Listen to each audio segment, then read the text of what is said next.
You're about to listen to TADPOG. Tyler and Dave play old games. It's a comedy video game podcast.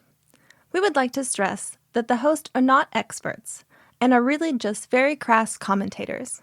Seriously, this is an explicit podcast that happens to talk about video games sometimes. So please enjoy this pretty okay podcast with Tyler and Dave.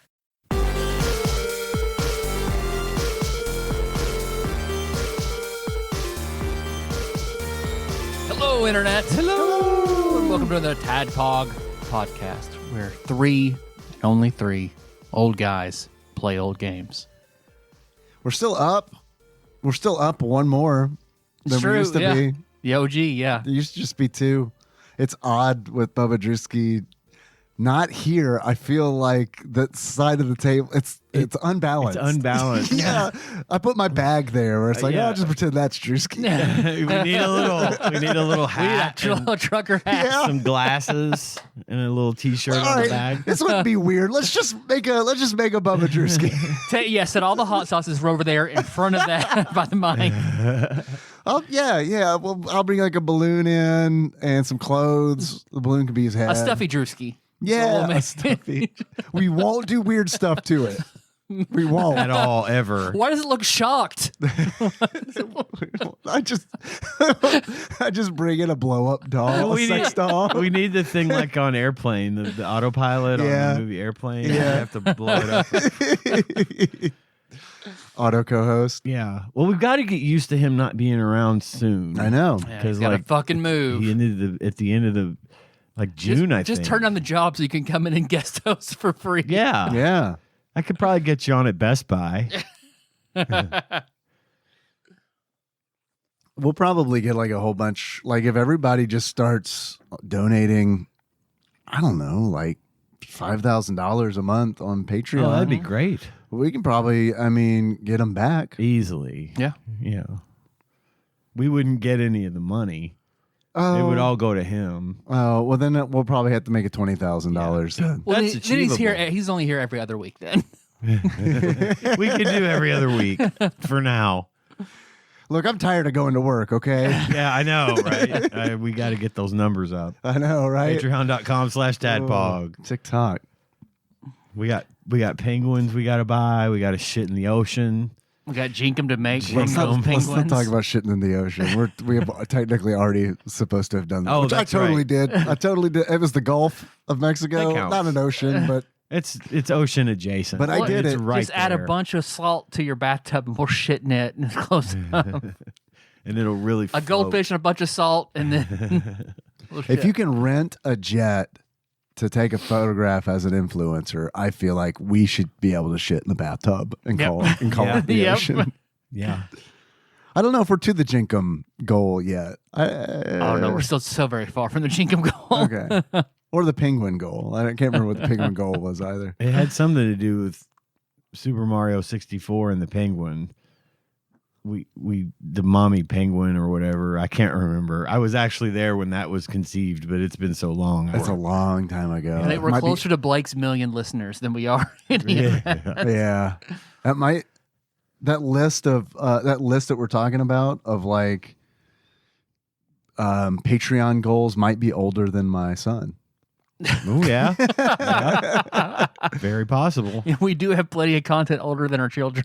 Weird. That is very weird. Which he's been instructed to never listen to.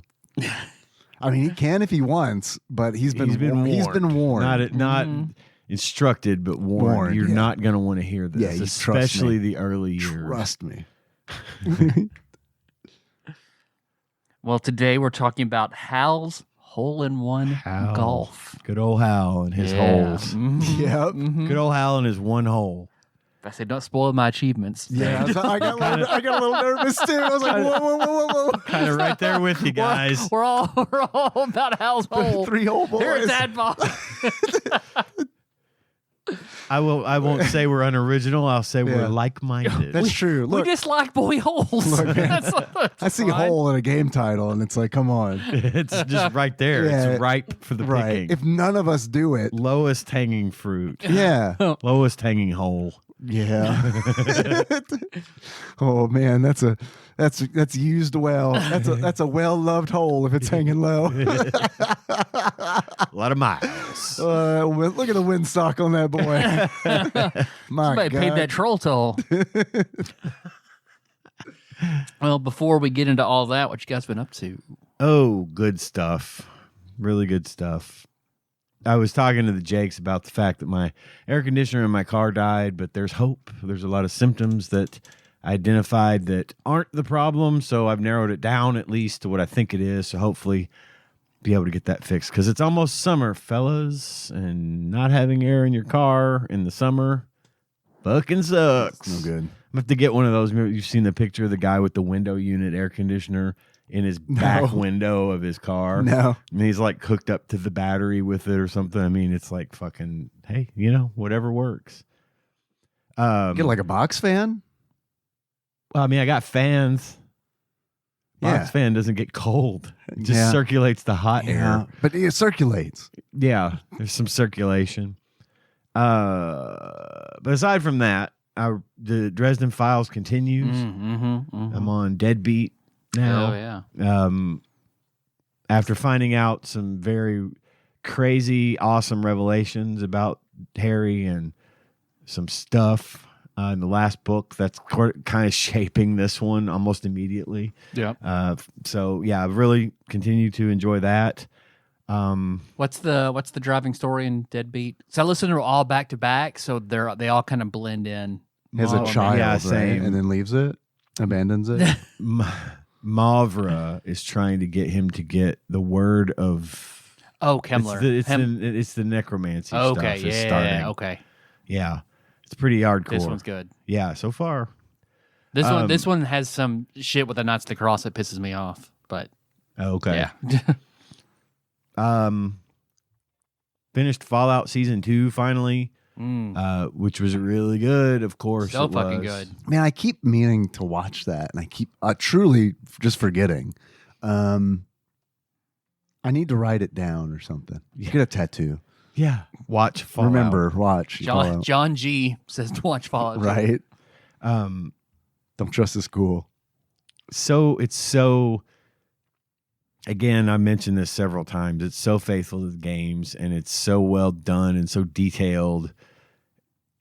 It's hard to believe that they did this well with it. And there's a third season for sure coming, so I'm looking forward to that. But yeah, Fallout is the fucking way. I love it. I wonder what kind of build Bubba Drewski's got in Fallout. Probably, if I had to guess, probably power armor, but I don't know. That tracks. We'll see. That tracks. We'd have to ask him Yeah. when we finish building him. We should call him. Hey, Hey, what's your build in Fallout? in Fallout? They did have one cool revelation at the end of the Fallout TV series that kind of flips the script on the series as a whole. Hole? Which one? Which one was that? Which Without part was the spoiling? real experiment? Oh yes, right, exactly.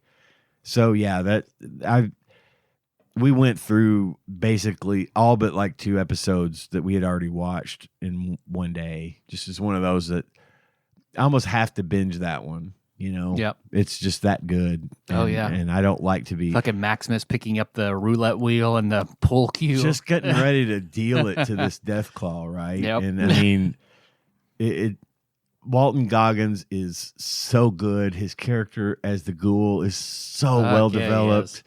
and so interesting. And But he's having a lot of back pain from filming the series, Is though. Yeah, from just carrying the whole thing, oh, yeah. killing his back. Nice.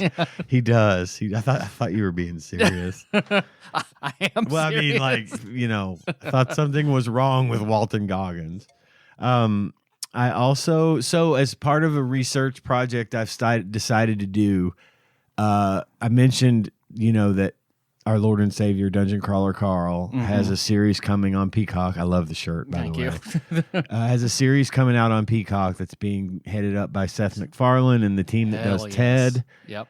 And I like the Ted movies, but I kind of slept on the series, Ted the series that's Oh on man, Peacock. so fucking good. I fucking love that show. Holy fuck, it's just because good. of Sharon. Yeah, Sharon is the mom. Yeah. She is the best part of it. But everything about Alana that show Ubach is one of my favorite, probably a top 5 of my favorite actors ever. I could see that. She does everything. Like, she's the prostitute and It's Always Sunny. Like, get your dick skin jacket. Nice. I did not know that. She's in like Sister Act, and then she is in the Brady Bunch movies. She's the friend who has a crush on Jan. Is that her? Yeah. Oh, I did not She's realize done that. so much shit. Okay. In Beekman's World, she's the girl in right. yeah, she does everything. Well, she nails it in Ted, and really everybody does. And I think one of the things that I like about it, and I want to clarify something. I like Mark Wahlberg a lot. I've watched probably a lot of his movies, most of his movies. What are your thoughts on the rest of the Funky Bunch? I don't know them. Okay. Don't really keep up. Because I got kind of locked in on his. It was the underwear modeling. I just sort of locked right in on him. Makes sense. Can't help it. He's a fine-looking gentleman, that guy. But you think the Funky Bunch would do the underwear? You think they would? Yeah. He'd be the front man, and then the Funky Bunch. Or is it bad underwear. for underwear? It's like, that's a funky, Yeah. that's a funky, funky bunch. bunch. Don't get you funky in a bunch. Your bunch is funky. It smells like vinegar. That's normal. My all doctor says it's natural. fine. It's all natural. My mom said everybody smells like that. But My mom says my ass smells good. I like Mark Wahlberg a lot. I've enjoyed. There have been several of his movies that I haven't liked. Some of his early work, when he was a really bad actor. But Boogie Nights is a great movie, and Shooter is a fantastic movie. I like him in the Transformers films. Just about anything he's in, I like him fine. I liked Ted and Ted 2. Thought he was great in those movies.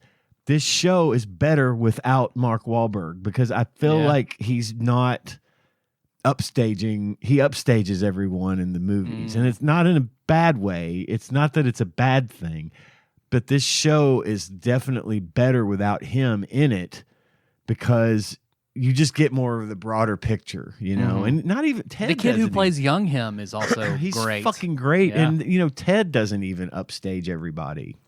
He's just another character. And it's so well animated that you forget. The one where he fucks that woman and he's running on the road with a strap-on dildo I and the haven't teddy seen bear. that one yet. Fuck. I haven't seen that one yet. But the animation that they're using for him is the same techniques they're going to employ for Donut. Princess Donut. And God, if Jeff Mays does not do the voice for everybody, every character that has to be captured like that, right, like it would be disappointing.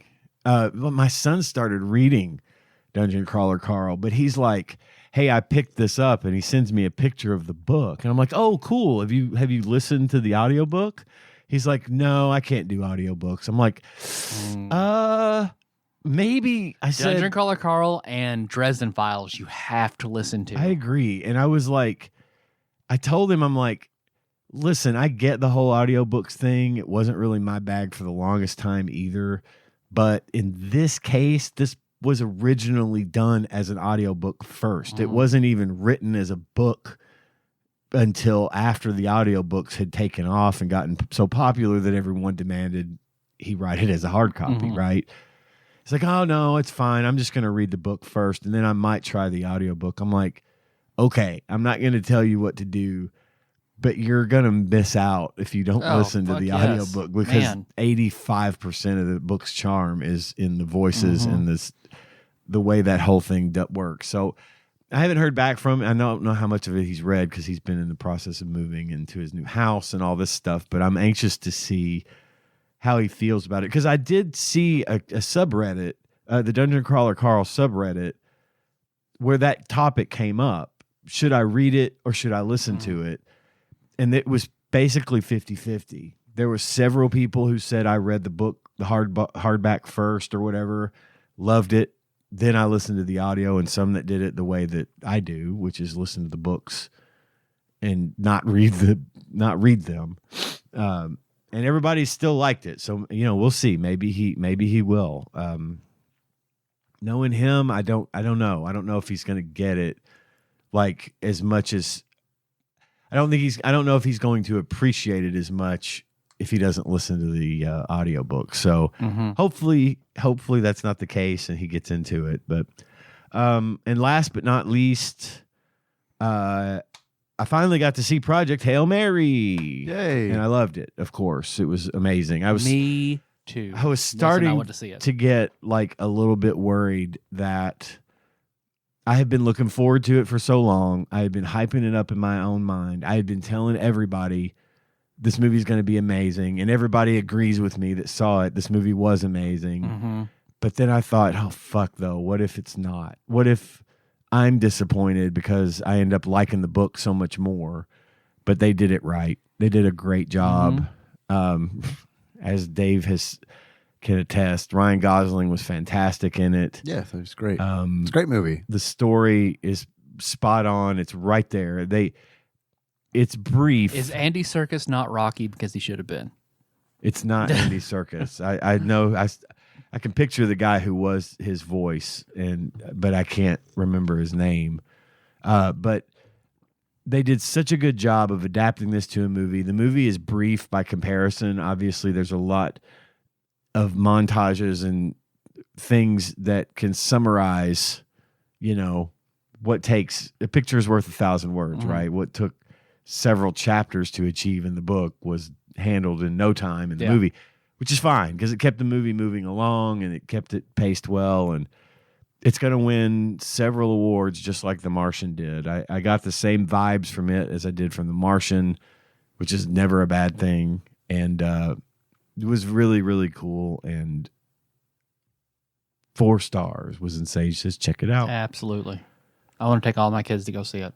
I think everyone should see it with some kids. And it's so family friendly, and it's easy. It would be easy for a kid to understand and follow from a point. I mean, like I'd say Henry's age or Cohen's age, probably. I'm gonna try to get him to watch it. I think younger would be okay too. Even younger, yeah, okay, I could see that. Especially if they're like interested in like if they're space exploration and stuff like that.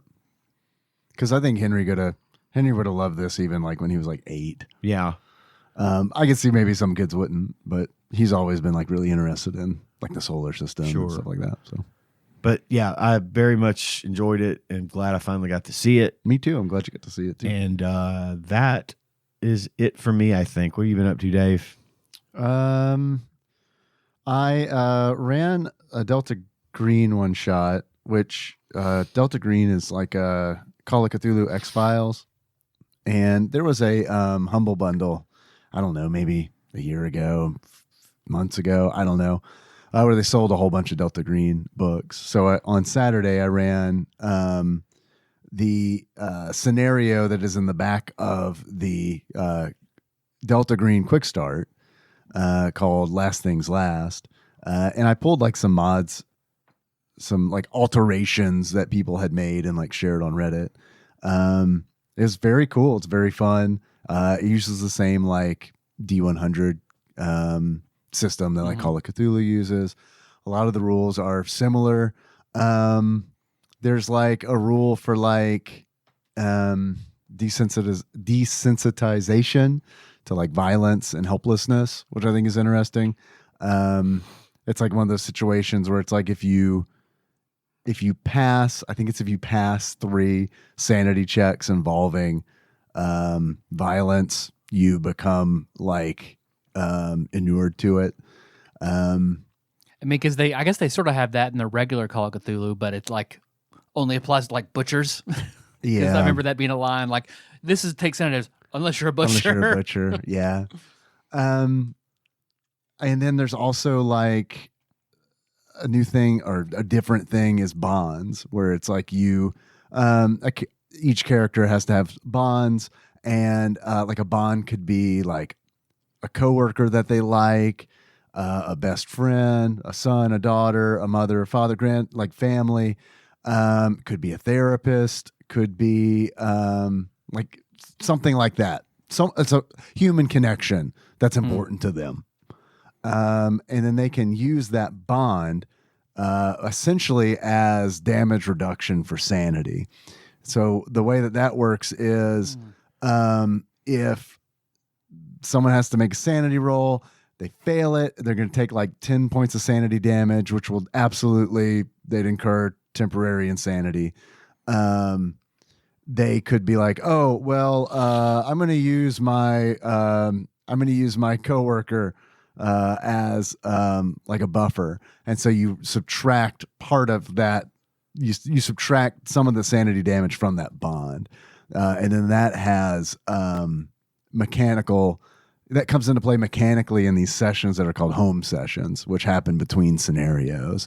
So it's like, say for instance, I sacrificed some of my bond with my best friend. In the next home session, that would be like played out as to like, hey, where were you when we were supposed to go golfing, but you didn't show up? And it's because they had to like go to New Orleans to like investigate like That's very like cool. a cult. You know what I mean? Yeah. So that's the justification of like using the bonds. The whole system is like, Call of Cthulhu seems like it is a system that's like designed to kill your characters. Delta Green feels like a system that's designed to either kill them or drain all the meaning out of life. So it's like it's very interesting because I mean, I don't know, it's pretty bleak, but I mean, there's some good there's some good RP like and stuff in there. So it's cool. Delta Green, check it out. I've been wanting to run it or play it, one or the other, for like years now. So I'm glad I got the opportunity to do it. Other than that, I watched David Cross has a new stand-up special. It's on YouTube for free, called The End of the Beginning of the End. And it's pretty good. If you like David Cross, you'll like it. If you don't, it's not going to change your mind on him. So I think his stand-up's pretty good. I don't necessarily think his stand-up is his strength. I think his sketch comedy is is in performance and writing is better than his stand-up. But I also like his stand-up. And like I said, it's free on YouTube. So it's about an hour. So I was thinking about, first of all, I saw him promoting that stand-up on like the Today Show or something. Oh God! Did you see that? Isn't it weird? Al Roker has no idea what to fucking do. That dude was fucking had me rolling. So And we all I got saw that? that happen live. Oh, I was really? actually at home. I had the Today Show running on the background in my office last Friday, and he was on there. I was like, "Oh, cool!" And then he did he just goes nuts and starts fucking crying and screaming at Bob Odenkirk. He knew that pillow knew it. meant a lot to me. God, it was so good. And he's collapsing, and Al's trying to hold him up. Like, what's going on? It was really funny. until you said you saw it live, I was gonna say, oh, that popped on everybody's algorithm then, because like I mean, anyone, that's where I saw haven't it. seen it on my algorithm, but Now you will. I now will. But another Exactly. thing that did come across my algorithm was that Mr. Show sketch where those two guys get into it in the bar.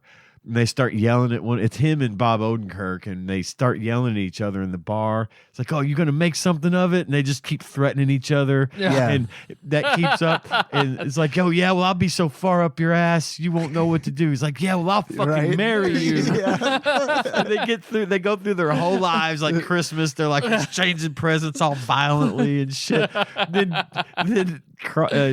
Cross's character dies of old age, and he's like, "Yeah, I guess he was a pretty tough motherfucker." And then he just goes, "My life."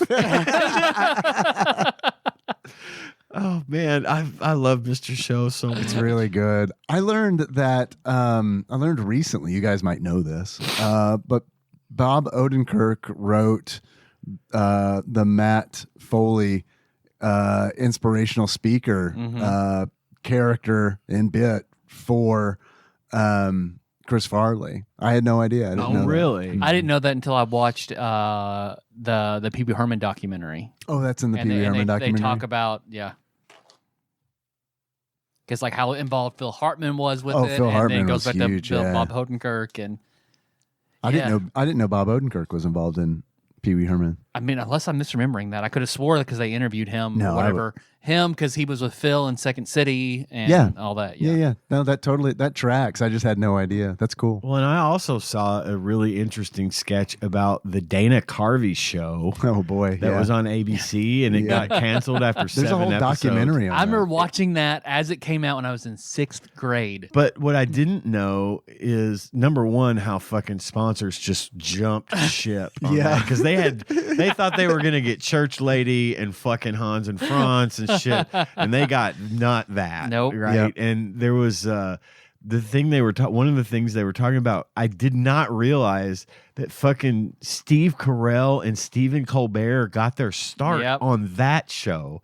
When and then not long after that shit got canceled, they got picked up to start doing the Daily Show. Yep. And there was a couple other people that got their careers launched from Dana Carvey's gig, and it was like okay, so maybe it flopped, but a lot of good shit came out of it. So I thought that was really God, what is it? interesting. The Minnesota Skinheads, where it's Stephen Colbert and I think maybe Dana Carvey, and they're bald sitting on their porch and they're whittling, and they're just talking about like, well, hate those blacks. The one that they focused on in this little short I watched was the waiters who gagged when they described food. Oh right. And so Yes. and that was what basically made Pepsi finally say no, we're done, because it was just too much gagging noises on TV and stuff. Because the other one because Steve Carell talks about on Amy Poehler's podcast, where he's playing a character who it's like a dude that has 6 nipples that are lactating. Yeah. It's Bill Clinton. Yeah, that's it. They're like, okay, maybe the president breastfeeding several Like babies, 6 puppies or something. puppies or babies. Yeah, it was Bill Clinton. They were like, that's a little much. I got a package here as well. Oh, yeah. That came in from I got a DM from Team Retrog on Discord saying, how good are you at keeping secrets? And I said, I'm pretty good at it. Mm-hmm. You're very good at He's it. very good at keeping secrets. And he said, okay, cool. I'm prepping something to send you, Tyler, and Ian, and I want it to be a surprise for them. I figured I should tell at least one of you so that you don't accidentally refuse the package or think it's sus. So here it is. There's a letter with the Team Retrog letterhead. This is official. It says, hello, Tadpog crew. This is Mikolov from the YouTube channel Team Retrog. You may also know me as Jake Retrog in the Tadpog Discord, or as a co-host on the Steam Machine podcast. A while back, Dave helped me in Final Fantasy XIV get some really hard to find Demiadma. Yeah, I remember that. For an artifact weapon. It was a quest that I was dreading the grind on, and hanging out in voice chat with Dave and the Tadpog Final Fantasy crew while playing was just a really fun time. I'll never forget, and hopefully we can hang out and voice chat again soon. Yes, that sounds great. I play Final Fantasy XIV a lot, and farming Demiatma with you was a lot of fun for me because I like grinding fates. Fates are like world events where a bunch of monsters show up and you just beat the shit out of them. There's no thinking involved. It's one of those where it's like, I'm going to put on fucking The Office. That's fishing in Final Fantasy 11 for me, I'm man. going to do Fates. I'm going to do Fates for longer than I care to admit. Yep. So anytime. Team Retro continues. I wanted to make sure I shared a proper thank you for your help that day, and I figured with you guys having to travel for work often and the busy lives you lead, something to help you with the podcast while you're away from your computers and consoles would be a great service to you. I have enclosed 3 handheld emulators with this letter. They are all pre-configured with RetroArch and loaded up with a collection of legally obtained backups, which obviously We all have We the all have original it. copies of everything. the big reason that he contacted me was he wanted a list of all the games that we own. So Right. I sent him that list. I've got it on Google Sheets. So I sent him that, and then he gathered that from that information, he decided what to put on each of these. It's just Street Hockey 95. It's just That's that all on one every one of game. It's just loaded. The SD card is like, what's the capacity on this? 64 gigs? All right, 64 gigs. 700,000 copies of Street Hockey 95. Finally, I'll get to play it. Yes. He says these are from NES, SNES, and all the Game Boy systems. Wow. There is a black one, a white one, and a Game Boy colored one. I'll let you guys decide which colors you want. The games are set up as playlists in RetroArch. L3 on the joystick is the hotkey. L3 and X opens the menu. L3 and R3 close the game. L3 and R1 is save state. I'm going to need a copy of that letter. I'll just go ahead and take a photograph of this letter and post it in our group Discord. But Dave, since you did all the Final Fantasy stuff that made him so thankful, so please, I think you should take first. Whatever you want, you take first. No, guys, I'm cool. I'm fine with any of these. He says, I hope they'll help you when playing games for the show or for fun. Enjoy them. Thank you for the amazing show and for the equally amazing community. I do like that, Dave. You have on a black shirt and Ian, you have on a white shirt. I was going to say, Yin and yang. I like the idea of the white one. Just I like love the that Dark they Tower have. shirts. I got you. I love Yeah, I know. that. Man, I don't know where mine is. I gotta find it. You just I'll saying make another one. No. I want that one. You just saying that. I thought I haven't seen that in my fucking closet. Maybe I would talk to Nikki and be like, "Did you hate that shirt?" And like throw it away or something. She works for the Crimson King, and that's a tip. So she's got it. Fuck. I love that they have letterhead and that they Mikhailov typed out this thing and signed It it. was This good is shit. nice. We need to We'll put this put this on up the here. wall. Yep. Yeah. All right. So yeah, here we go. Here is one of them. Oh, look at that. It's got the charger in there and everything.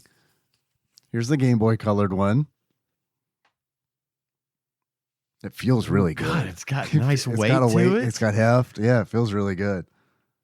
I kind of want this one. Okay. Is that okay with you if I take the Game Boy colored one? Yeah, man. Well, here's the box.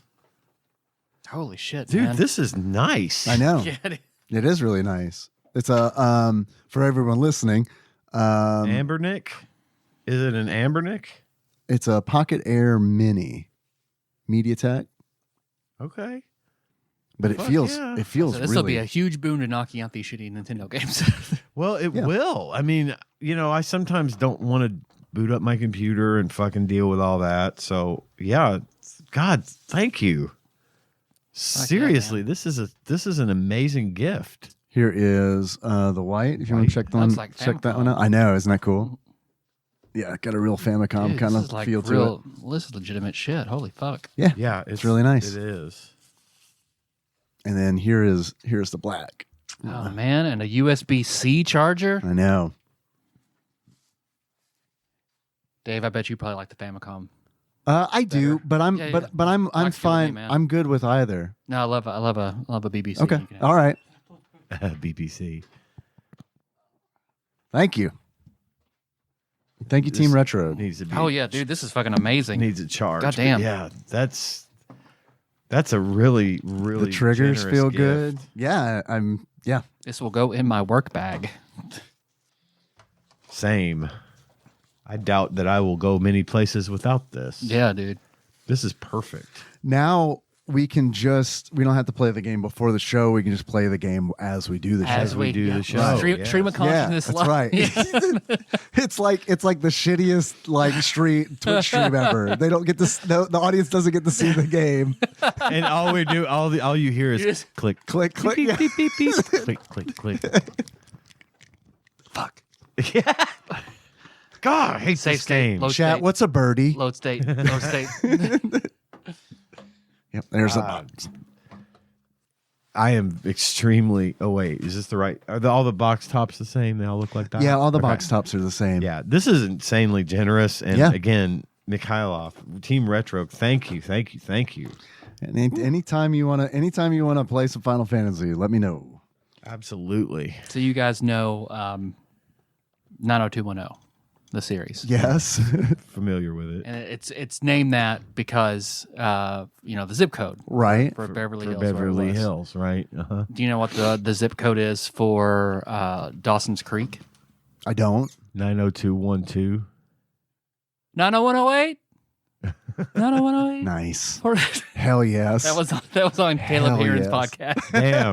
That was good. That's good. There's more to it, but I remember the rest of the numbers because they have a whole stream for the whole thing. 90108. 403-2489. Oh, and also we have another gift. When I got these from Nicole, I was like, "Hey, I feel like we haven't paid you for the PO box in maybe like a year or two, A decade. And, she was like, "Don't worry about it. Consider that my contribution Aw, to thanks. TADPOG." Hell yeah. we're off the hook. All Finally, right. out from under that PO box debt. Woo! Up further, the foothill of Big Nance. Yes. So I was concerned she's gonna be like, "Oh yeah, you're right. You owe us $500." Oh, ugh. Well, I keep saying it, but I'm about completely done with everything for 2 more arcs of Scott Pilgrim, so we should probably do it at some wow. point. Do you offer a payment plan? Oh, I have an idea for that. Okay. For what I want to do, but I want to keep it a secret. Okay. Yeah. So I want As established, you keep secrets very well. yeah, I want to talk to you about it. Okay. See what you think about it. Okay. You'll either hate it or love it. I'll probably love it. So we'll see. All right. Let's see. I also saw Project Hail Mary. Yes. Yep. Fucking great. I don't know why. When you talked about bonds, it just reminded me of that's a magic system in and of itself in the Primal Hunter books called Karmic Magic, all about building and destroying and seeking out bonds. Just Primal Hunter's good shit. I highly recommend it, anybody. It sounds good. Out of all like the lit RPG like conversation that's happened on this show, that one for whatever reason has kind of stood out to me. It's out of the 3 lit RPG series that I've been reading, I think it's right below Dungeon Crawler Carl, like right below it. They have one, which the main character, like I like him a lot, but he is not the best character in that book. The fucking old man called the Sword Saint is holy shit. I just want a whole series about that fucking dude. Because whenever the world ends or whatever, that everybody who, they get their second chance and then you level up and you can basically increase your stats. So it kind of negates the aging effect. He was like 108. He's like the patriarch of a Japanese clan. He's on his deathbed. He is actively like dying and it hits. So then he is in this tutorial where then he gets basically a second chance and he's still old as shit, but like he has now like super stats. So he finds his family's like katana that's been passed down for generations. It becomes his focus weapon. Everything about that dude is just so fucking good. Cool. He's a Kensai. Yeah, very much. Man, you saying the old man with the sword just reminded me. Sorry to I'm not to trample on your intro, but another thing that I did this week and totally forgot about was spent some time on I never do this, but family doing genealogy shit and looking shit up. Shit. I don't know why something stuck in my head. It was because I was doing research on New Orleans and that got me thinking about family and but you saying the old man and the sword reminds me when I was going back on my grandmother's side, there's a Cuthbert. So I was really? Cuthbert. Yeah. That's cool. Is it Cuthbert or Cuthbert? I don't know, man. There wasn't a button for me to click on. Yeah. Damn. And then I also thought when you said, bonds and you said therapist, there's also a character in Primal Hunter who is a complete fucking sociopath. So when the system happens and then he gets started building levels, imagine a fucking psychopathic kid that suddenly has godlike powers. And his first thing is he's the only person he ever connected with was his therapist. So then he goes on a big journey to get out and find his therapist and try to come to terms with now the hundreds of people he's suddenly killing all the time because he can. Right. That's Primal Hunter? That's Primal Hunter 2, yep. I bought, not before last, I bought Outer Worlds 2, playing it on the deck. Okay. It's really good. It's really, really good. Different in tone. It's much more difficult. And so far, it's been pretty different in tone than the first Outer Worlds, which was like crank up the goofy. You're right, sure. And you were still like, one-man powerhouse. Like Outer Worlds 2 is way more. It still has like the capitalistic farce background. Yeah. But the dialogue and the characters are much more serious, and you're grounded in like where Outer Worlds 1 was about like got to save this colony of 1 billion people from Earth who are about to die, and all of humanity's art and medicine and knowledge will all go with it if you don't save it. So but now like you save them. Outer Worlds 2 is adapting to space capitalism and all the fallout that comes from just that brutal system now on a cosmic level. Oh. The phrase Outer Worlds 2 makes me feel old because it's like, wait, Outer Worlds 1 just came out. Just came out. And I don't even want to look up when it came out because it literally feels like that came out like 2 years ago. Yeah. I'm going to look it up. Fuck it. And I did love Outer Worlds 1. It had its flaws, but I did really like it. Because of course it's Obsidian, and Fallout New Vegas is my favorite, so anything Obsidian does. How old was it? It's pre-COVID, 2019. That's not too terrible. Not too bad. But when you think about that was 7 years ago, 2019 does not feel like it should be 7 years ago. And I talked to you guys about Jezebel sauce. I've got some Jezebel sauce. Hell If you yeah, guys want to try it. Love slurping on some Jezebel sauce. So I didn't want to. I didn't have any cream cheese to go with it, so this is just the sauce because normally you pour this over cream cheese and crackers. So That's fine. It's a gusher, not a creamer. So it's pineapple preserves, apple butter, horseradish, Coleman dried mustard powder, and red pepper flakes. Okay. And some sugar. Hell yeah. And what do you typically put it on? Cream cheese and then with crackers. Or it's also really good on pork. Or I put it on ham sliders on Easter. It was really good. Nice. Because sandwich came to mind. Mm-hmm. Probably because of my religious viewing of sandwiches of history. Anytime there's something like this, I'm like, oh, I wonder if it'd be good on a sandwich. Mm-hmm. No, it'd be amazing. I mean, ham and pineapple anyway. So yeah. But I feel like the most underutilized condiment is horseradish. Fucking love horseradish. I'm losing it. This is a fork. So please go ahead. Yeah, Jezebel sauce. You get a little bit of everything with it. I could see that being really good on a cracker with cream cheese. And that horseradish at the end is really when I get it, and that's nice. I'm blowing Ian's mind. That is the strangest thing I've ever tasted. It's not. It's delicious. It's just. But it's different, it's right? Bizarre. Yeah. Very different. Why has just hamburgers not done something Right? with this? It absolutely would. Yeah. Oh my god! You should design a burger with that centered this around on it and then sell it to them as a special.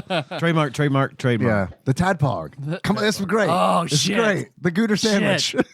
Oh Because my god! one of my cooks at the hospital, he did, before I stole him, he was over at just hamburgers. So Yeah. I should tell him, Yeah. So say, this- what do we got to do to get a get the TADPOG TADPOG Jizz Burger. Yeah. on a Jezebel sauce? this on a smash burger with a slice of ham and cream cheese Hey, yeah, cream cheese and spread some and that. Jezebel sauce. Okay, there we hell go. yeah. The Tadpog. Yeah. I'm gonna write that down now. The Tadpog. That's pretty good. I mean, I don't know what I was expecting because all of those ingredients together don't sound to me like they'd be great, but it was really good. Yeah. And we can promise just hamburgers. It's like, look, we talk about you guys all the time on the podcast. You're wearing a shirt of them right now. I know I am. I'm an official I'm a brand ambassador You are. for just hamburgers. And look, if they do it, they'll get dozens of listeners to come in Yeah. and get the burger. People will come from far and wide. And they do it. It's like, oh, the Tap Dog Burger. Yeah. Damn Oh it. fuck, we call it the Tap Dog Burger. Damn, this gets better. First Kevin McDonald, now just hamburgers. But I'll even offer some creative services. I would love to do like a short spot for social media that it's the reenactment of where all the Ninja Turtles are jizzing on the pizza. But it's us, it's the Ninja Turtles, you see. And Bubba Drewski. Right, yeah. Welcome. Yeah, welcome back, Bubba Drewski. Here is your bandana. He just pulls his trucker hat down low so his eyes are in the back of it. Man, I don't know why the fuck there hasn't been a Ninja Turtle like reimagination where like Michelangelo has like an orange trucker hat that's pulled down over his eyes with holes cut through. Like that just seems like the window on that is closing. Yep. They need to jump on that. Eastman Laird, get on it, Nickelodeon. Oh, speaking of Nickelodeon, about the whole Avatar movie being leaked. Yeah, I heard saw about this. The that. entire thing. Yeah, have you guys watched it? I haven't A yet. buddy I of do want mine at to. work did watch it, and he said it was fucking great. That's what I've heard a I've lot of heard people it's saying. really It's like, good. man, this movie rocks. Man, it sucks though. It sucks. It sucks for those animators. But this movie rocks. I'm not gonna go see it when it comes out in the Well, theater. the fact that they I think they they're not pulled it doing out it, right? of Paramount Plus pulled it out of theaters to put it in a streaming service, and then it leaked. So I'm assuming somebody in the studio was like, "Fuck those assholes, we're all seeing it." So it's like you can legally stream it currently. Probably not. I know Oh, it's out okay. there. They're trying to delete them whenever they see them, but I mean that's fucking impossible. Yeah, it's So, over. Yep. That sucks. Yep. I mean, it's great that it's good, but man, that does fucking suck for like the people who worked on it. Right. I don't know. And it's also like, how does that impact? I'm not like a big Avatar fan or anything. Like, I don't have anything against it. I just haven't watched it. And like, from what I saw, like the trailer of the movie, I mean, it looked really good. Oh yeah. Yeah. But like, what does it mean for like future? Yeah, probably kills it. Yeah. Probably. I mean, big interest in this movie could have brought about a third series, but I bet it'll be dead in the It could water be now. good though. I mean, it could be a good thing. It could be like maybe more people watch it than wouldn't have, Yeah. and they're like, "Holy shit, this is fucking pretty good." But I don't know. It just makes me wonder how things like this, big leaks and piracy, you know, like how it truly affects like a property. Yep. You guys want to talk about HAL's hole-in-one golf? Hell Yes. yes. Hell yes. Hell, oh my god. Hell yeah. I got goosebumps. We got a letter. I do. It's not on letterhead like Team Retro, but it's good enough. It's from Zine Lord. Lord. I'll design you a letterhead, Zine Lord. If you want. Brad from Arizona. I'll give you the friend rate. Brad begins. Which is actually more expensive than your normal rates. Yeah. Yeah, weird. That way keep friends from asking. That's the secret. Brad begins. Hello. Hello. Really worried I'm late. So without any preamble, here's Hal's Hole-in-One from the March 1992 Game Player's Nintendo Guide. We play games. We play games. We don't care who knows. Matthew A. Firm writes, Hal's Hole-in-One Golf is a solid, enjoyable addition to the growing lineup of SNES sports games. This was 1992, by the way. This is a very early game for the system. Yeah. Whether you wish to play a leisurely 18 holes alone, compete against friends, or challenge the 60 pros in a tournament, Hole-in-One delivers great golf action. To play successfully, you must consider all the factors, wind speed and direction, stance, lie, and terrain, that you would in real life. In this respect, Hole-in-One does a good job of conveying the subtleties of golf without becoming bogged down in the details. All variables are easy to understand, and with a bit of practice, you'll quickly adjust your game to any circumstance. This game is full of extras. Flyby previews of each hole, beautiful close-ups of your ball as it nears the cup, and a Man. memory play option, which allows you to replay any holes-in-one eagles, which is 200 par, or albatrosses, which is 300 par, that you score on a hole. But the most helpful extra is the 3D model you can access on every hole. The model, which shows the rise and fall of the landscape, really comes in handy when you're on the greens. However, although it does a lot of things right, hole-in-one isn't perfect. For one thing, the overhead view of the action is pretty lifeless. You see only your ball, never your character or your opponent. You never actually see anyone golfing, a touch that would have gone a long way towards lending the game some realism. Okay, all right. In the game's defense, in the circular meter, You see the guy? there is a dude in there. He There doesn't is- do much. No, not really. But there is a human in the game. But see, now we get to force our own head fiction onto this game, Yes. where it's just a sentient line of golf balls. I know. Or I think Hal was like, all right, in the future, humans aren't going to exist, and we need to future-proof this game. How do we do it? No human. No humans. Another drawback, you can only play one course. And Yeah. because the overhead view makes every hole look essentially the same, that one course can grow tiresome pretty quickly. Still, the strengths of hole-in-one outweigh its weaknesses. The game is very accessible and plenty of fun. I, for one, enjoy the same hole over and over and over again. Yeah. This game Yeah. got... they Look, just- I'm happy to have it. Game... One would be good.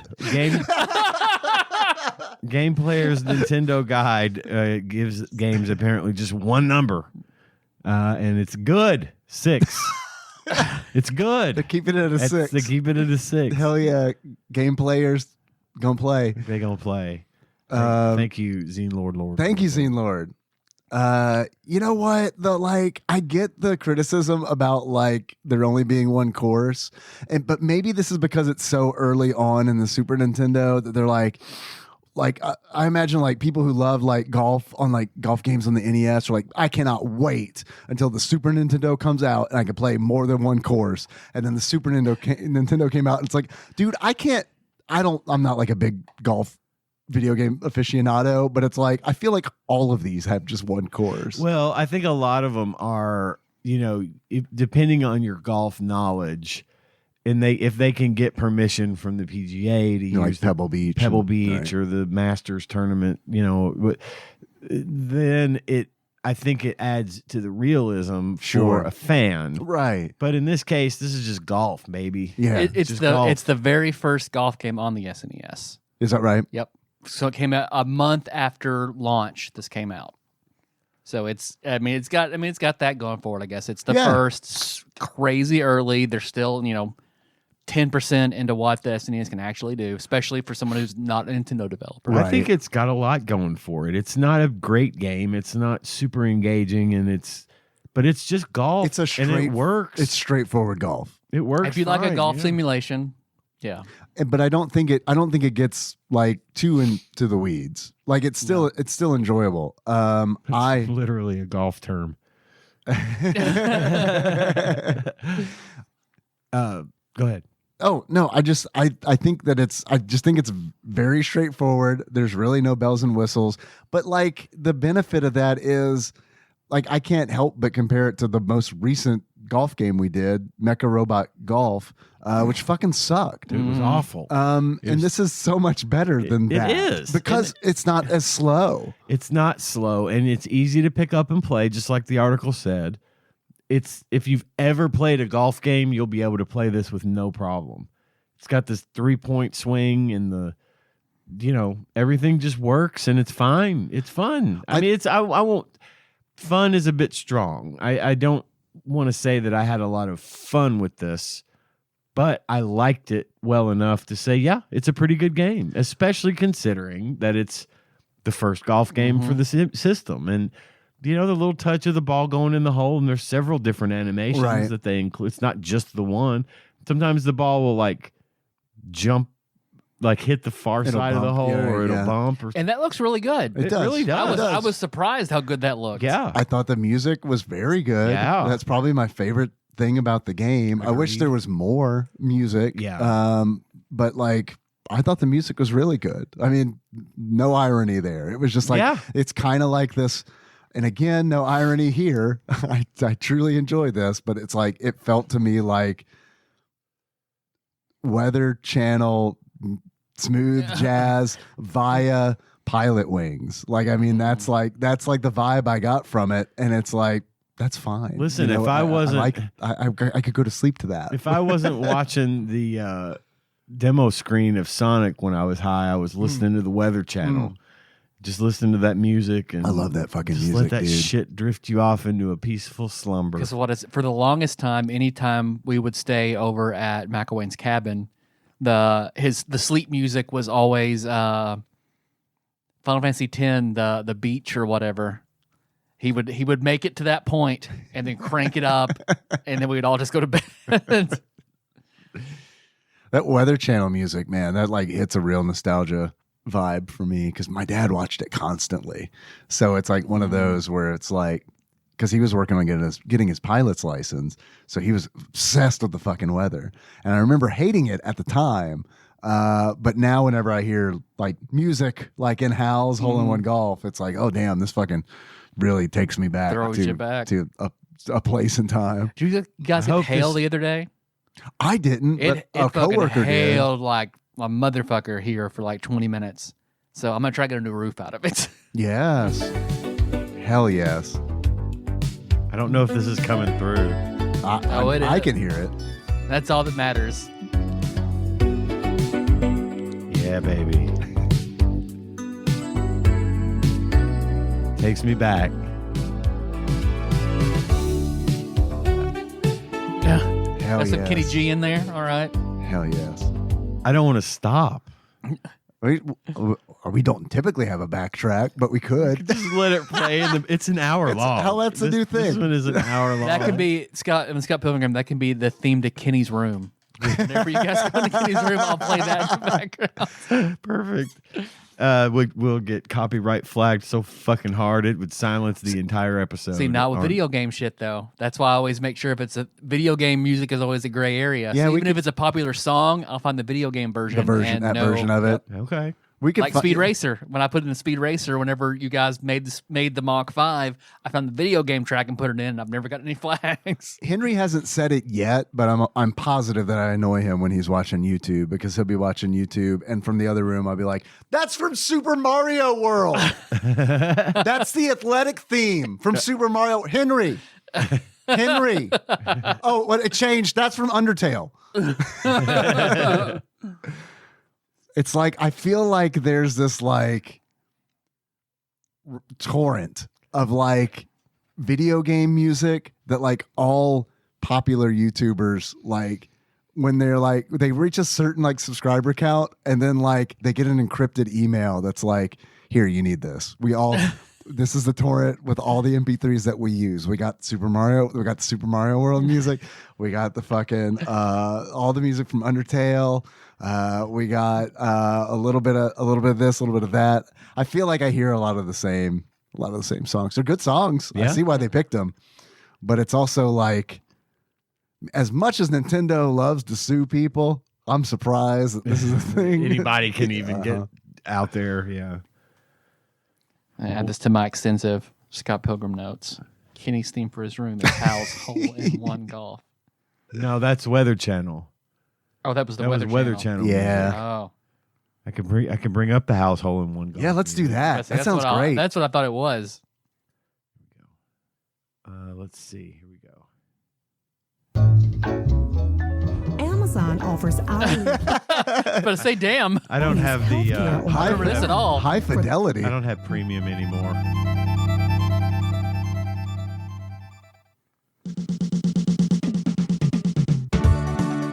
I heard the stereo on that. That was nice. I have because I'll get Baja blasted and think of ideas, and I pop up this notepad and I add. So I have one note that just says Jennifer Cool Lich. Man, sounds like a character on fucking Adventure Time. You're like, do you still like it? The idea of different Yeah. religions. Yeah, I do. Okay, that's good. You and I differ in this regard because I've got a running list of like YouTube channel names that when I'm Baja Blasted, I'm like, God damn, this is so fucking good. And then the next day I'm like, holy shit, what fucking trash. So I'm looking here. It also says, I don't know what this is. Grover Cleveland - Elmo Memphis. Oh, no, because it's a Muppet in a city. There we go. Yeah. That's classic. That's good. I like that. So- Elmo Memphis. The OST for HAL's Hole-in-One Golf Yeah. is it lists all the track. There's track names apparently. Okay. This is World Cup. Okay. There is Take a Rest, Rainfall, Beat Pride, Robert, Championship, Sunset, Runaway, Cruising, Dance Alone, Baked Pie, Hell yeah. Big Chance, Burglar's Comic, Dark Side, Good Man, Good Night, Let's Exercise, Main Event, Oh My God, Starting Point, Thank You, and Trouble. Hell yeah. I don't know about you guys, but I like taking a big chance on a baked pie. This is Take a Rest. It's good. I think this is the same composer for some of the early Let's see if Kirby I can games. land on. Let's see if I can land on Baked Pie. It's not split into that. This is Runaway.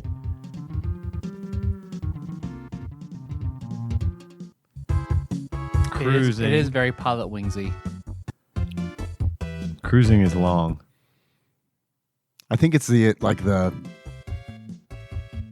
instruments that are used and This- also like just that smooth jazz kind of vibe. This is Dance Alone. But yeah, I think this is Jun Ishikawa, which I think he did some music for like All right, early here- Kirby games. Here comes Baked Pie.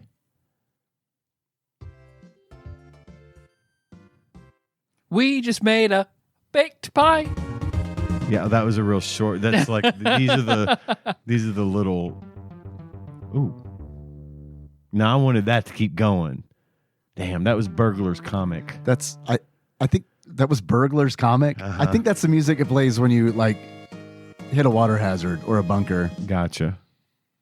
Okay. which I got a lot. That happened to me a lot because I thought the holes in this game were pretty fucking hard. Like even like by hole 3, it was like, oh, that's a lot of water.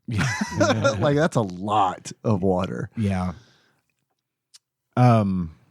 So I ran through Chat GPT with I told it to give me a comparison between HAL's Hole-in-One Golf and IRAM Skins game.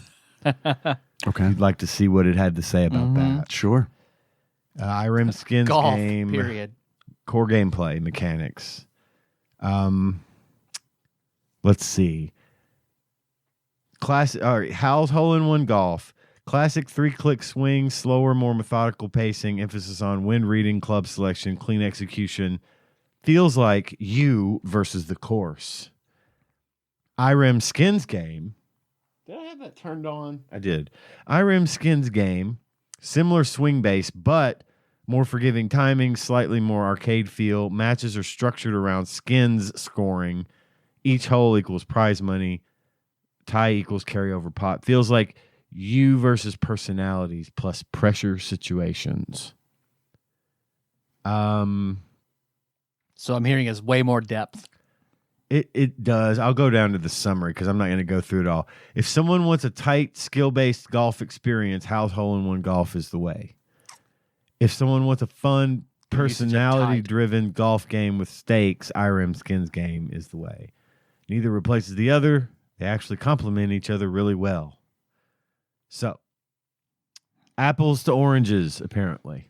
Yeah, I mean, as far as like the core golf gameplay goes, I mean, I don't really remember IRAM Skins game. Not like, really. the gameplay Yeah. because what I like the most about it is the scoring. I like that Yeah. it's all cash. It's like cash prizes for each hole. It's Happy Gilmore, right? Yeah. You're trying to win that money. Right. I like that. I think do that's too. that to me is, even though it's fake money, is more motivating to me than a number. Like it's weird. Throw a $sign in front of the number, Right. And it's like now I'm in Now this. it matters. This was a good game if you just want to play some golf. Yeah, I agree. I didn't put any extra time into it, just because I played it for my hour and was like, cool, I get it. Get it. And that's it's golf. That's part of its charm to me. Absolutely. Is It's the a fact selling that point. You just get in, you can play for a little while and put it down, and you haven't felt like you're missing anything by keeping going. You can pick it up anytime. It's a good game. It's not slow. Mm-mm. It doesn't have weird uses of mode 7. No. Like there's 0 mode 7 in this. Which, There's a little, but it's is there? Yeah, but it's pretty unobtrusive. Like I'm pretty sure when you like go to view the hole and it gives you the that 3D like 3D look. Yeah, look. that's true. I'm not positive, but I imagine they Still. did that with mode 7. But it's not part of the gameplay. Right. It's just a visual feature. It's an extra. Yeah. Because I don't think I ever like. I went in there once and was like, "Oh, that's cool that they did that. Sweet, I'll never do that again." Yeah, because you got the little mini map on Yep. the side, and it's like I feel like I got all the info I need from that.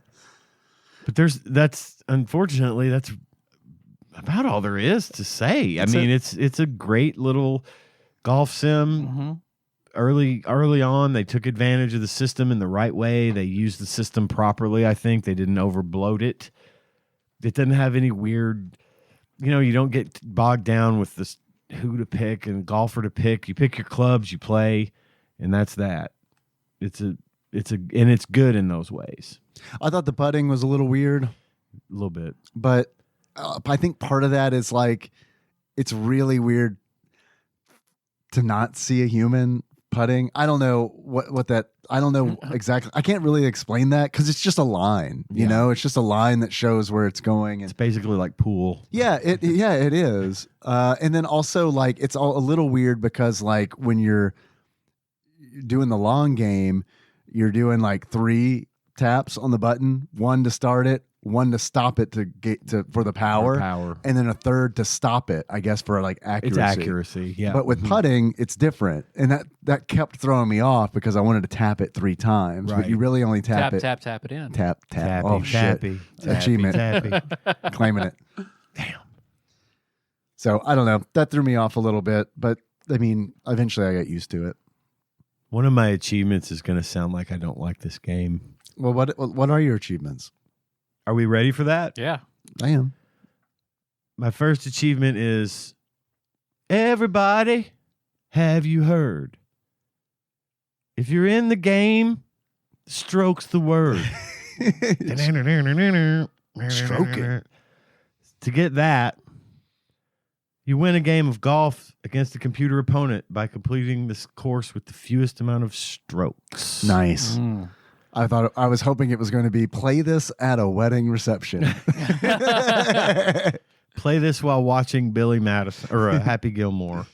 No, it would be Billy Madison. That's the one that the stroke was in. Anyway, my second achievement is HAL's hole. Hell yeah. Got Oh, it. yeah. Get a hole in one on one of HAL's holes. Did you unlock this? I did not. I didn't either. That's a I got close. couple times on a par 3. Yeah. Yeah, real close, but not quite. Just rimmed it out real good. Yeah. Rimmed it out real good. Hey, that's fine. Yeah. I agree. I rimmed it out. Hey! Rimming and stroking. Hell yeah. Who doesn't like golf? And this hole's leaking. Right? My next achievement is Lee Carvalho's putting challenge. Nice. I'm so glad you did it because I almost did. It was like, oh no, Ian's got it.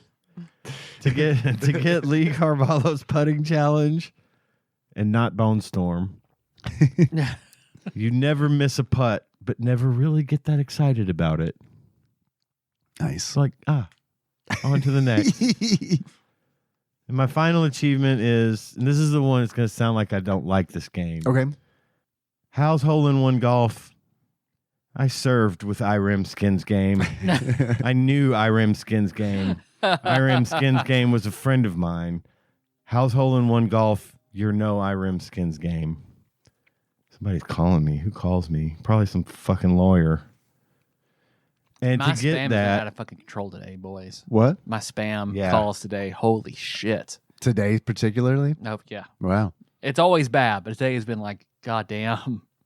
and to get HAL's hole-in-one golf, I served with IREM. No, I'm not gonna do that. Do I it. served with IREM Skins Game. I knew IREM Skins Game. IREM Skins Game was a friend of mine. House Hole in One Golf. You are no IREM Skins Game. Oh yeah. Be disappointed in this because you played IREM Skins Game first.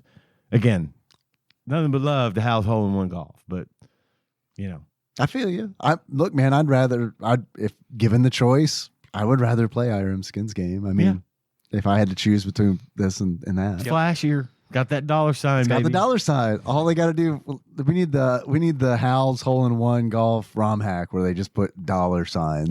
Yep. And And then suddenly you've got IREM Skins Game. shit, I'm invested. Dave, Yes, do you have some achievements? I have a few.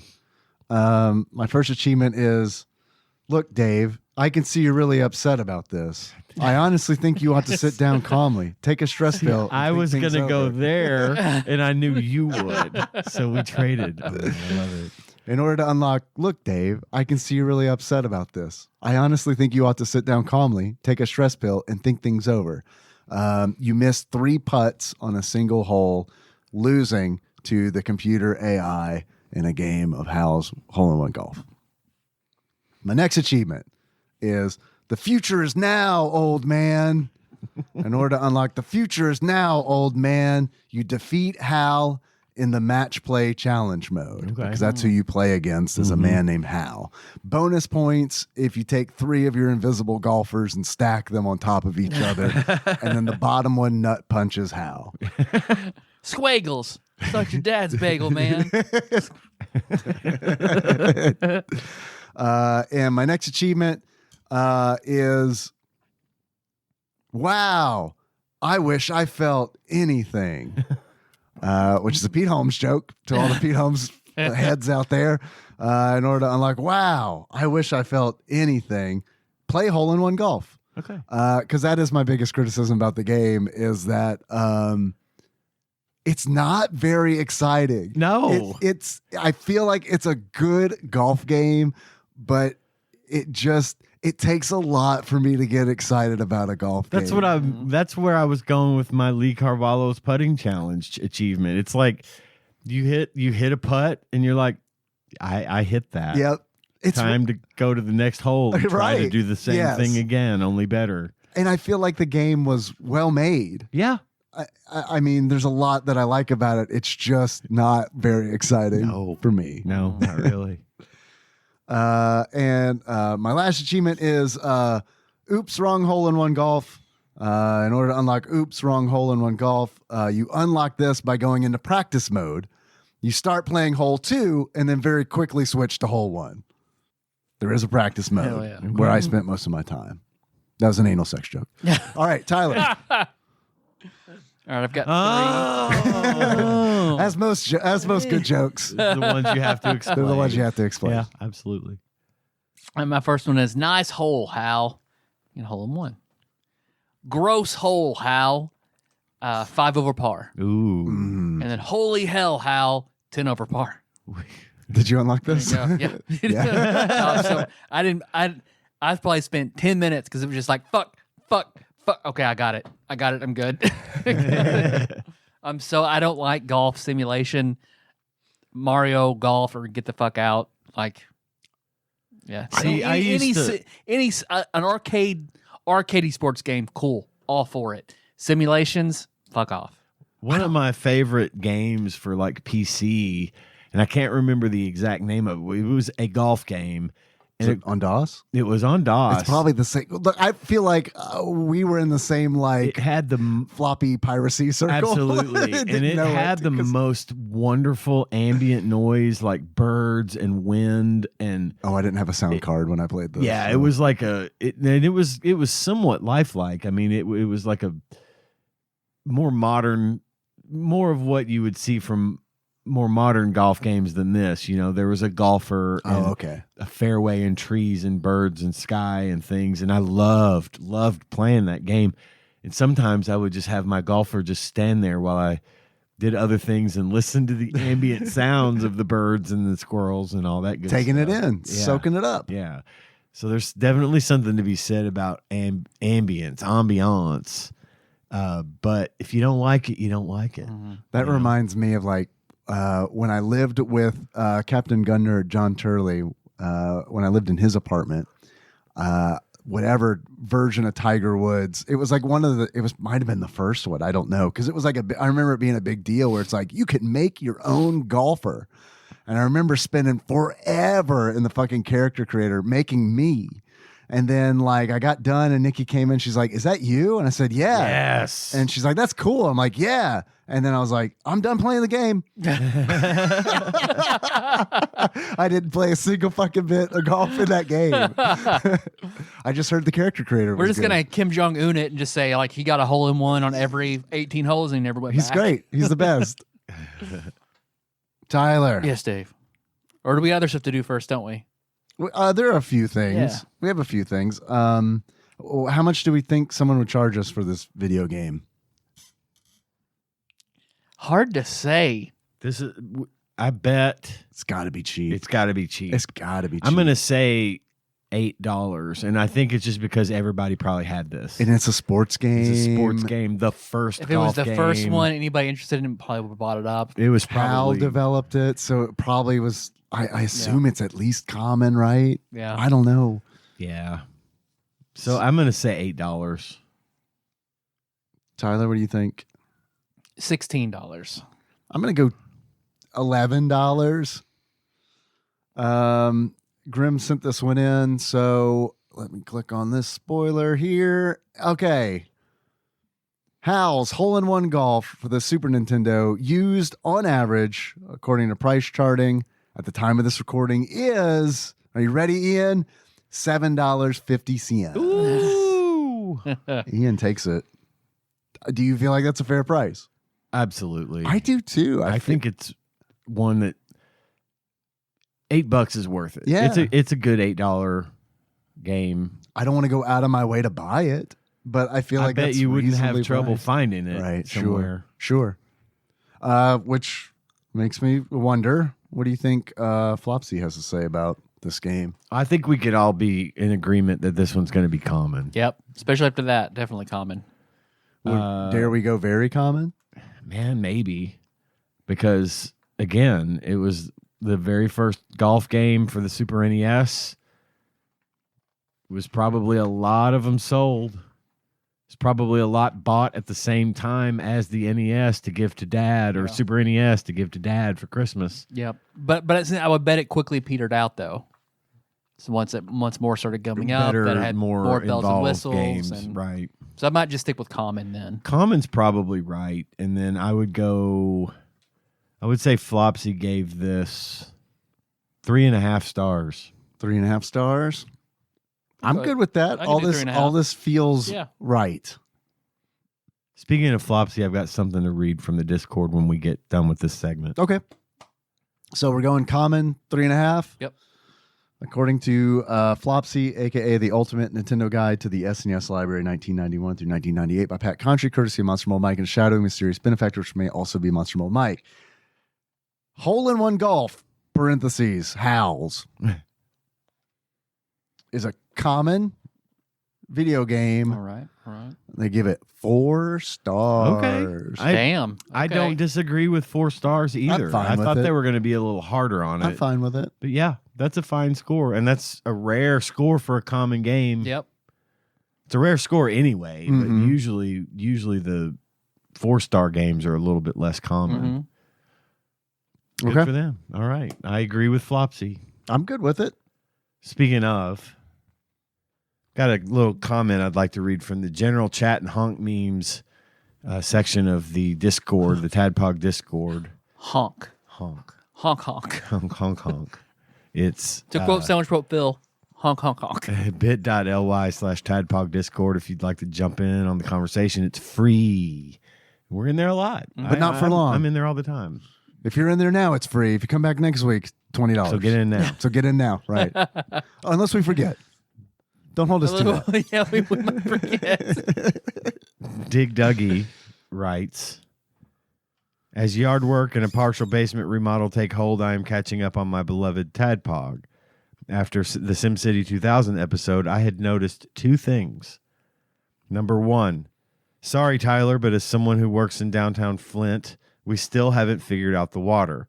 They switched the source, but it would take insane resources to repair all of the pipes.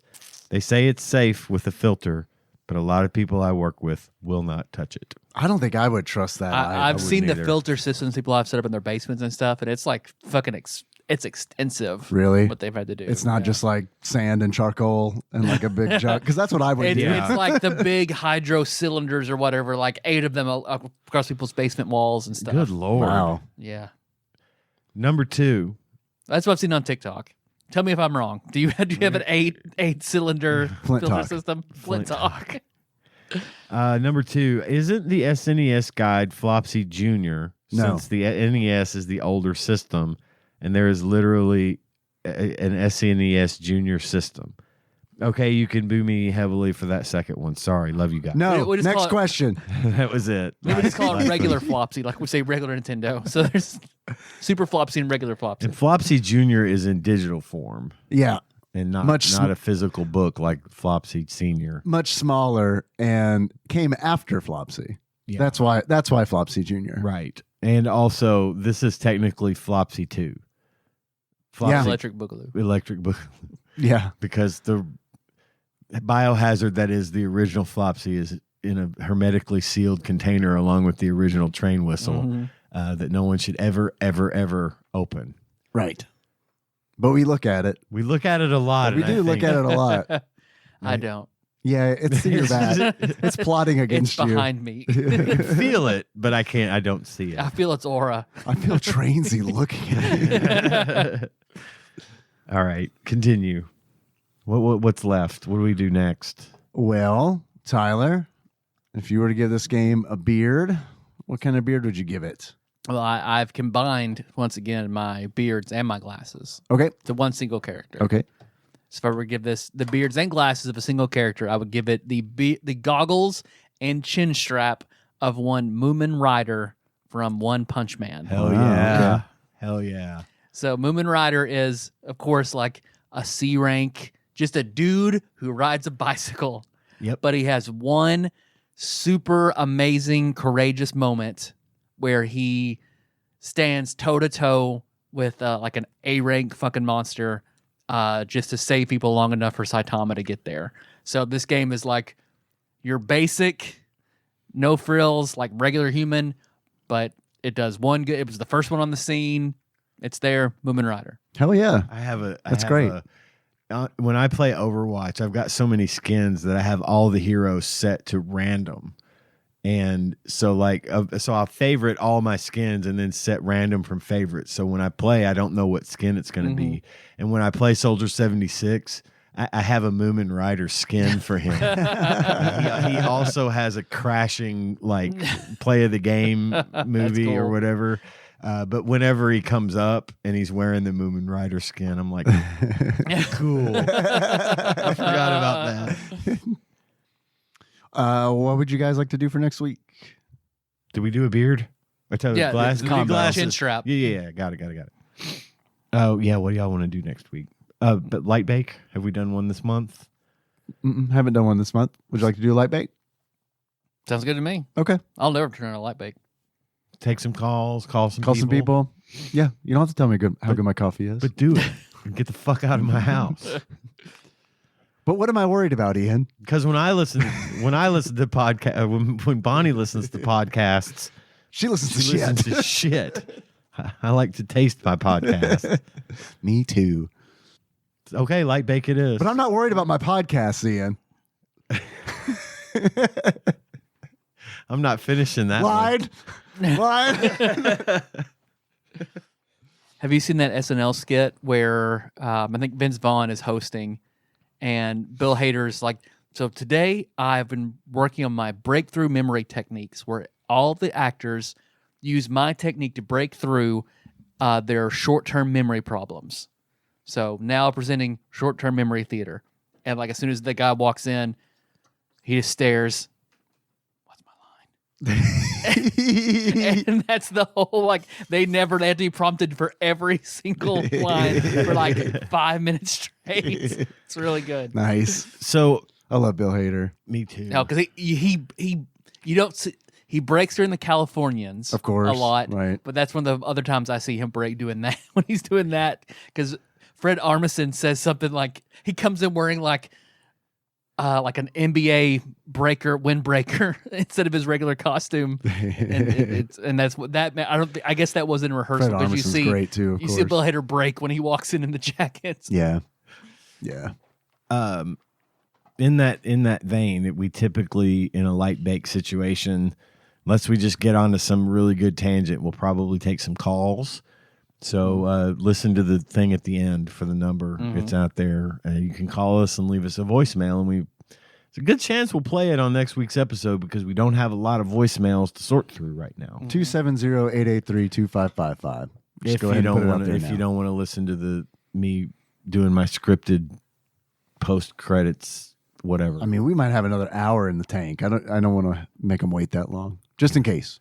I doubt we have an hour. We might. Look, stranger things have happened. It has. They have. I mean, it's not like any of us have to wake up and go to work in the morning, right? No. Get up and drive to Cincinnati. No. Let's see. So, how you guys want to close it out? As Lee Carvalho in Lee Carvalho's putting challenge. Okay. Do we need to do the whistle? Do we need to do that? Oh, we haven't done the thing. No, we haven't done. I don't even know what's going on. Well, I thought Hey, that. also shit going on. Most importantly, it's at Patreon. Shiny Peachon and Turbo Granny have granted me access to Excellent. the train whistle vault. Oh wow! Steam comes out. Damn, that's like fucking. Oh, I think that whistle has hibernation sickness. It might. It's like time tracks whenever the 10-foot. The fucking car. Your eyesight will return in time. Patreon.com/TADPOG is where you go to give us money. We have several tiers to choose from. The $1 tier is the minimum, and that gets you access to our bonus content, tabletops, movie reviews, fun things like that. We haven't done one of those in a long time, but don't let that dissuade you. There's lots of really good content there. $5 or more gets you elevated to coveted Jake status. I take your name and turn it into some form of Jake. You then become a Tadpog Jake. You have to go around to all of your neighbors and let them know that you've been a Tadpog. You are now a Tadpog Jake. It's legally required. There's a registry. And then I will read your name on the show once a month. We have a weird month. We have 5 weeks of 5 recordings in April. So technically this is not the last week for recording in April. I will do that next week during the Like Bake. Hopefully try to get the list right. Make sure it's correct. Keep your ears open for that. If you hear your name and you shouldn't, you're in violation of code 473.8 subsection B, paragraph 6, which states you must notify Tadpog if you are no longer a Jake, but we think you're still a Jake because I'm lazy. Who's the bureaucrat from Hermes? Yeah, From Futurama. Yeah. And then also you get access to the little mini pod we do. Today's was depressing, but usually it's real funny and it gets us warmed up to do the regular show. And then also we have a $20 or more tier, which makes you an executive producer. If you give us $20 or more, you have all the benefits of the previous 2 tiers. Plus, you become an executive producer, and I read your names on the show every week. And I'm going to do that right now, starting with Jesse Y, Drink Bud Dry, Cubicle Monkey, Cthusiast Jeff M, Sandwich Pope Phil H, Gamebug Prime Nathan E, Pinball Airplane Archmage Chris Edler. Sorry you couldn't be on this episode, but glad you were on last week's episode. Yeah. Lord Micah P, Louisville correspondent Princess Consuela Banana Hammock Flavored Trick Taryn D, who is apparently watching an air show practice from the top of a restaurant today. I don't know how that works. D Pope Sandwich, that nice guy from Michigan, and last but not least, Paul Pound Sterling, real nice Clark. And that's that list for this week. We're very grateful for all of your donations. Thank you so much. And that is, as they say, the end of business. Paul Pound Sterling always is like a little. Okay, so Taryn's not gonna like this. So, Taryn, don't listen to this. Earmuffs. Earmuffs. La la la la. There are two, when you go through that list, there are two that always like, I have to like really fucking control my fucking self. My thought, like there are thoughts that just want to leap out. Could you, Taryn, don't listen, okay? You're not listening?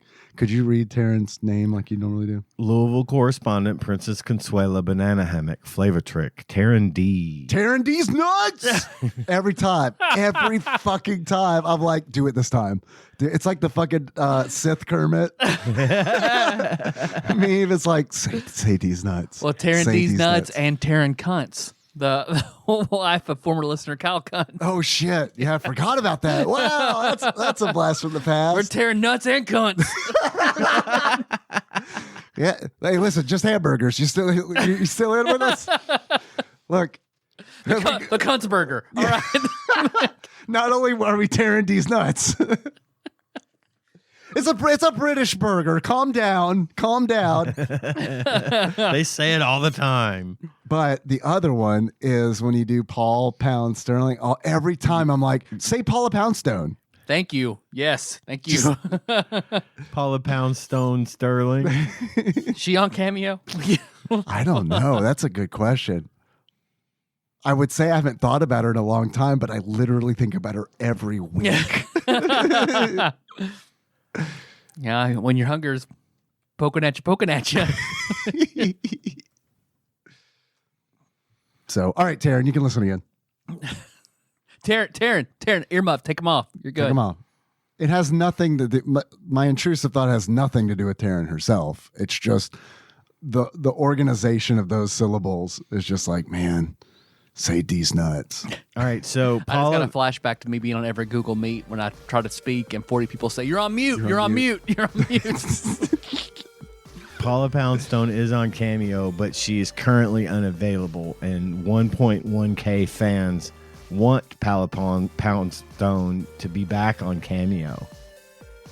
One review says, Paula did a beautiful cameo, hilarious, very personal, reflective of the wonderful person Paula is. And that was a 5-star review. And another 5-star review from Nicholas in 2023 says, I approached Paula for a silly podcast partner birthday present, and she blew us out of the water. She blew us. She blew us. Click to continue. Read more. Man, I bet she hated that. Probably not cheap either. Was that Paula Poundstone, the comedian, or the Flintstones character? The Flintstones character. Okay. No. Paula Gravel. Okay. And now how you guys want to close it out? As Lee Carvalho from Okay. Lee Carvalho's putting challenge. So until next time. Capricorn.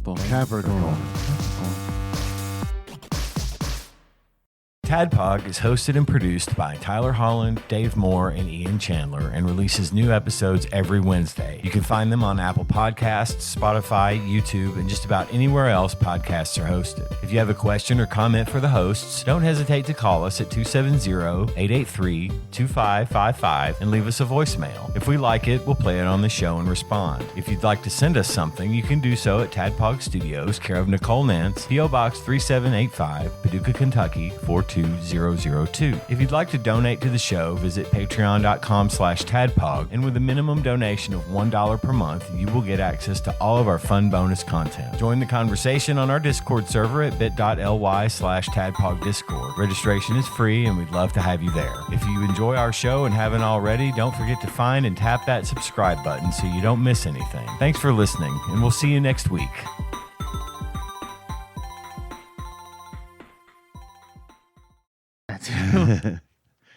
I thought Eleanor Rigby Ian or Rigby sits in a car and there's nowhere at all. under the hood, looking at fuses and relays and all. All the sweaty people. This is 2 zones outside of my expertise. The Beatles and Just music. Beatles and music. One small Well, 3. I step, guess singing as well. and then all of music. I did not recognize her. Wow. She looks real different. That's crazy. I mean, I haven't seen her in a long time, but still, like, if you'd have shown me this and been like, who is this? I'd be like, I don't know. I've never seen this person in my life. And then you'd be like, yes, you have. Yes, you have, motherfucker. Don't you lie to me. Never. I would guess, I don't know. It's not Paula Poundstone. And you'd be like, wrong. Yep. It is Paula Poundstone. Wow. It looks like maybe she had some cheek implants. No. You think? Because the one I'm looking at, is that the one you're seeing right there? Yeah, it is. Because I'm just looking over to other pictures, and her cheeks look very different. Her cheekbones. Because she's 66. I don't like that. Nope. She can retire. She can Retirement retire, age. finally. She can hang it up finally. She get that Social Security. She posted 10 hours ago about Donald Trump's Jesus picture. Come on, Paula. It's a little. That's like what? That's last week. Got to be faster than that. That's like 10,000 years ago in internet time. Mm-hmm. So what's the last thing she did? Inside Out 2. Okay. Oh, cool. I haven't seen any of those. I haven't either. Another. Inside Out 1 and Inside Out 2.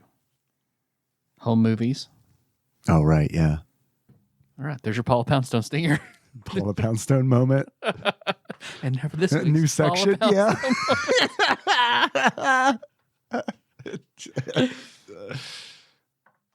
Believe it!